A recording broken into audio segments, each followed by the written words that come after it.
2025 শেষ হয়ে 2026 এসে পড়লো। এই বছরটা কেমন ছিল তার একটা খতিয়ান দিতে চাই।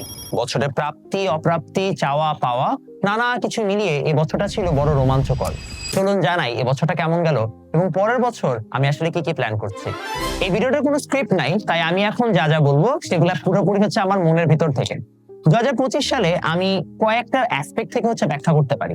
নাম্বার 1, আমার যদি ওভারঅল ক্যারিয়ার গ্রোথের কথা চিন্তা করি তাহলে এই বছরটা চমৎকার একটা বছর ছিল। অ্যাজ আ কন্টেন্ট ক্রিয়েটর আসলে আমার দিন শেষে হচ্ছে যে ক্যারিয়ার গ্রোথটা ডিপেন্ড করে হচ্ছে যে লাইক শেয়ার ভিউজ এর উপরে বা ফলোয়ার নাম্বারের উপরে।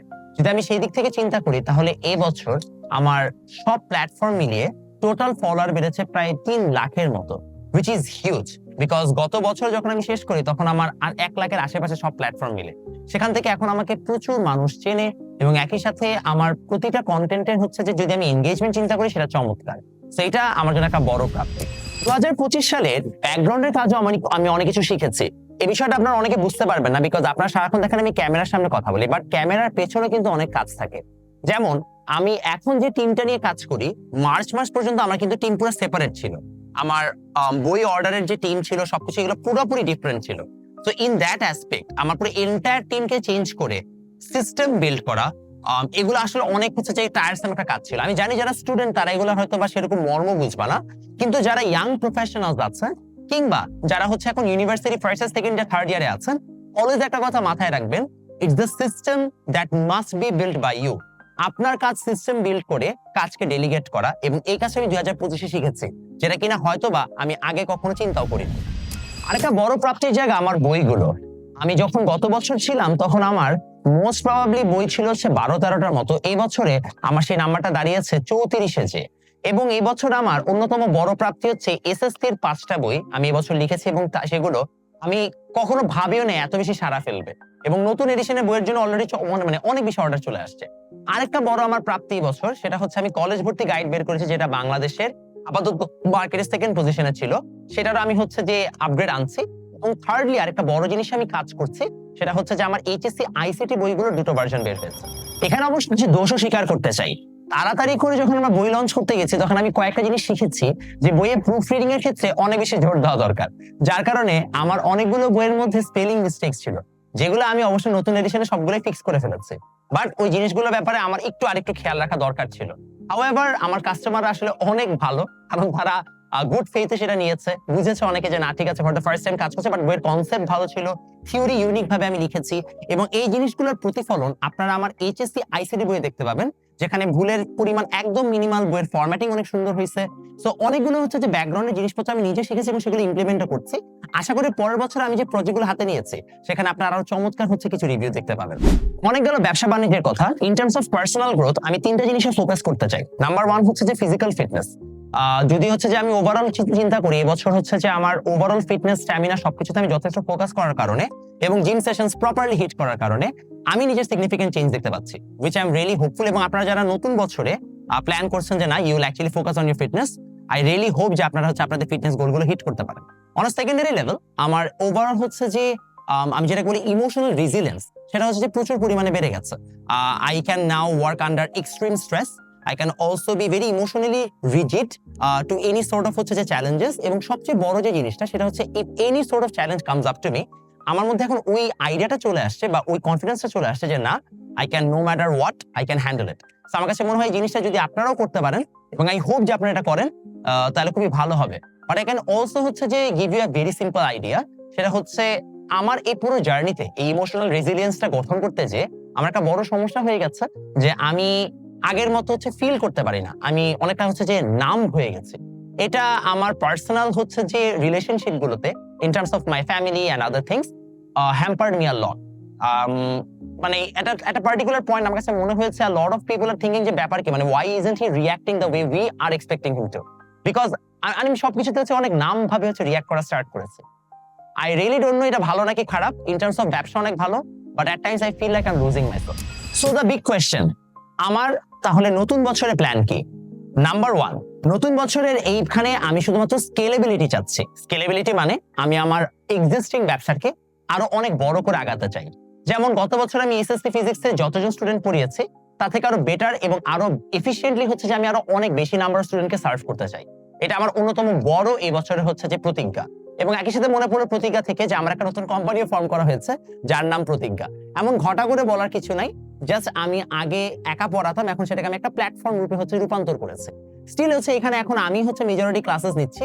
আস্তে আস্তে হয়তো যখন এটা আরো অনেক ফেমাস হবে তখন আমি অন্যান্য টিচারদেরকে ইনক্লুড করা স্টার্ট করবো। অলরেডি অনেক ইনক্লুড হয়েছে, আশা করি সেটা সার্ভিসেস আরো ভালো হওয়ার পরে একটা নাম ডাক ছড়াবে। তারপর আমার চেষ্টা থাকবে আরো হচ্ছে নতুন টিচারদেরকে ইনক্লুড করে এটাকে একটা ভালো রকম প্ল্যাটফর্মে পরিণত করা, বেসিক্যালি একটা এডটেক দাঁড় করানো। দেখা যাক কতটুকু দাঁড় করাই। এত মানুষ এখন এডটেক দাঁড় করাইছে, আমি জানি না আমার ব্যবসা কতদিন চলবে।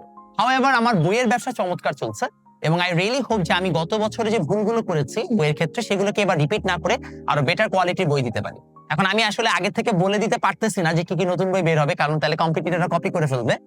আমি আগে হচ্ছে জাস্ট এটুকু জানাইতে চাই যে আশা করি যে তোমাদের যদি এমন কিছু জিনিসপত্র আনবো যেটা নিয়ে তোমরা চমৎকার লেভেলে হ্যাপি হয়ে যাবা। এসএসসি 26 ব্যাচকে এবার আমি অনেক কিছু ফ্রি অনেক কন্টেন্ট দিব, কারণ এইচএসসি 28 ব্যাচকে আমি হচ্ছে যে বেশ ভালো একটা এইচএসসি সার্ভিস দিতে চাই। সেটার জন্য আমি তাদেরকে প্রিপেয়ার করছি, জানাচ্ছি, তাদেরকে আমার ক্লাসগুলো বোঝাচ্ছি যে কেমন আমি সার্ভিস দিতে পারি। আশা করি তারা আমার উপর ভরসা রাখবে। 26 সালে হয়তো বা লাস্টের দিকে অ্যাক্টিভলি একজন লাইফ পার্টনার খোঁজারও চেষ্টা করব, যেটা আমার কাছে অনেস্টলি অনেক বেশি হচ্ছে যে এখনই ভয় লাগতেছে। I am very afraid of it. এটাকে বলা হয় গ্যামোফোবিয়া। মানুষের বিয়ের প্রতি ভয় থাকে, সেটাকে গ্যামোফোবিয়া বলে। আমার মতো এই জিনিসটা হয়ে গেছে। আই রিয়েলি ডোন্ট নো যে এটা আমি কিভাবে হচ্ছে যে সাকসেসফুল হব, but I have to be, because আমি এটাকে আরেকটা প্রজেক্টের মতো নিচ্ছি লাইফের। সো আই হোপ যে 26 সালের লাস্টের দিকে যখন আমার সবকিছু গুছিয়ে যাবে তখন আইল be able to focus on this. দেখি এটা কতদূর আগায়, এবং দোয়া রাখেন যেন হচ্ছে আমি অ্যাটলিস্ট এমন একজন পার্টনার খুঁজে পাই যে লয়াল, ভালো মনের মানুষ হওয়াটা important, because the rest will follow automatically. 26 সালে আরেকটা বড় চ্যালেঞ্জ হচ্ছে আমি দুইটা স্কিল কোর্সের প্ল্যান করেছি। একটা হচ্ছে যে ডিবেটের কোর্স, সো ওইটা অলরেডি আমার সব প্ল্যানিং ডান, অনেক কিছু শুট টুট করা শেষ, তো এটা দেখবেন হুটহাট করে লঞ্চ হয়ে গেছে। আরেকটা আমি স্কিল কোর্সের প্ল্যান করেছি, সেটা হচ্ছে যে অ্যাকচুয়ালি আপনারা অনেকেই আসতে চান কন্টেন্ট ক্রিয়েশনে। কন্টেন্ট ক্রিয়েশনের বাংলাদেশের মার্কেট এবং ইউএস মার্কেট সেম না। যত আমাদের অনলাইনে কন্টেন্ট ক্রিয়েটরদের জন্য হচ্ছে যে গাইডলাইন্স এন্ড জিনিসপত্র আছে, সেগুলো বাংলাদেশের অডিয়েন্সের জন্য কাজ করে না, এবং এটা আমি অলরেডি দেখেছি যে কাজ করে না।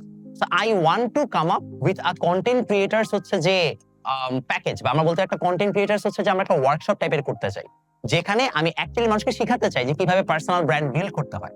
এটার জন্য আমি আরেকটু হচ্ছে যে নিজেকে আগে রিসার্চ করে গ্রো করাইতে চাই, এন্ড দেন আমি আপনাদের সবকিছু নিয়ে একটা প্রপার হচ্ছে যে আকারে একটু লো প্রাইসে সবাইকে জানানোর চেষ্টা করতে চাই। বিকজ আই বিলিভ বর্তমান যুগে কন্টেন্ট ক্রিয়েশন শুধুমাত্র জাস্ট একটা ফান সাইড হাসল না, it can be a real career.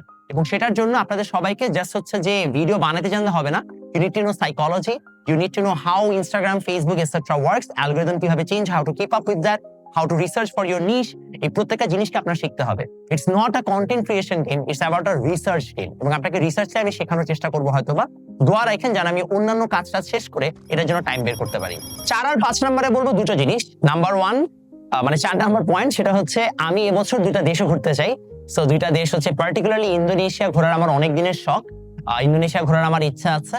R European কোনো কান্ট্রি আমি এখনো যাবো না, ওটা আমি চাই হচ্ছে বিয়ের পরে ঘুরতে আসলে। সো হচ্ছে যে আপাতত ইন্দোনেশিয়া কভার করবো, সাথে আরেকটা কোনো এশিয়ান কান্ট্রি কভার করবো। চায়না যাওয়ার অনেক ইচ্ছা আছে আমার। এই দুটো কান্ট্রি হচ্ছে যে আমি এখন এই বছরের বাকেট লিস্টে রেখেছি যেন আমি ঘুরতে পারি। আর নাম্বার 5, এবছর আমি ফিটনেস অনেক বেশি ফোকাস করব।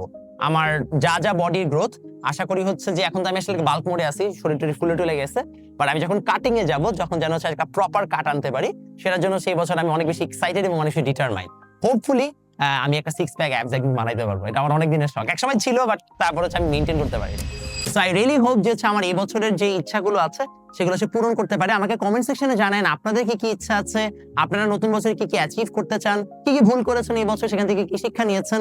নতুন বছরটা সবার খুব আনন্দে কাটুক। এবং আরেকটা জিনিস বলতে চাই, 31শে ডিসেম্বর রাতে আপনারা কাইন্ডলি আতশবাজি ছোটানো সহ আরো অন্যান্য ধরনের যত ধরনের হচ্ছে যে আওয়াজ করা, পরিবেশ দূষণকারী হচ্ছে যে কার্যক্রমে অংশগ্রহণ না করলেই ভালো হয়।